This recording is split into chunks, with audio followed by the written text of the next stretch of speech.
আসসালামু আলাইকুম, আশা করি সবাই ভালো আছেন। আমি সাইফুদ্দিন অপূর্ব। বছর ঘুরে আবারও রমজান এসেছে, সবাইকে রমজানের শুভেচ্ছা। গত বছর রমজানের প্রথম দিকে আমি জেলখানায় একসাথে আওয়ামী লীগের নেতাকর্মীদের ভাইদের সাথে ইফতার করেছি। আজকে আমি জামিন পেয়ে বাহিরে, কিন্তু তারা এখনও অনেকেই জেলে আছে, নতুন করে অনেকেই জেলে গিয়েছে। তারা জেলখানায় অনেক কষ্ট করে আছে, পরিবার ছাড়া। তাদের সন্তান বাবাকে দেখতে পাচ্ছে না, বাবা সন্তানকে দেখতে পাচ্ছে না, স্ত্রী স্বামীকে দেখতে পাচ্ছে না, স্বামী স্ত্রীকে দেখতে পাচ্ছে না, মানবতর জীবনযাপন করছে। এবং আওয়ামী লীগের নেতা কর্মীদের বাড়ি ঘর ব্যবসা প্রতিষ্ঠান লুটপাট করে সর্বস্ব ধ্বংস করে তাদেরকে নিঃস্ব সর্বশান্ত করেছে এই মব সন্ত্রাসীরা। তো সবাই এই রমজান মাসে সবার জন্য দোয়া করবেন। আমাদের আওয়ামী লীগের নেতাকর্মীরা সবাই খুবই অসহায়। মনে রাখবেন, আল্লাহ কখনো তার বান্দাকে একা ছেড়ে দেয় না। আল্লাহর উপর ভরসা হারাবেন না।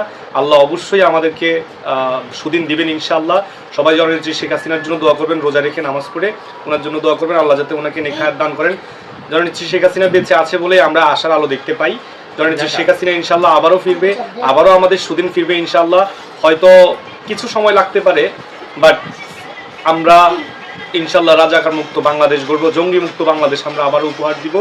সবাই সবার জন্য দোয়া করবেন, আল্লাহর উপর সবাই ভরসা রাখবেন। সবসময় মনে রাখবেন, আল্লাহ নির্যাতিতদের পক্ষে আছে, আল্লাহ ন্যায়ের পক্ষে যারা আছে আল্লাহ তাদের পক্ষে আছে। তো আমরা ইনশাআল্লাহ হারবো না, আমরা হারতে শিখিনি। আমরা আল্লাহর উপর ভরসা রেখে ইনশাআল্লাহ আমরা জঙ্গি মুক্ত বাংলাদেশ গড়ব। জয় বাংলা, জয় বঙ্গবন্ধু।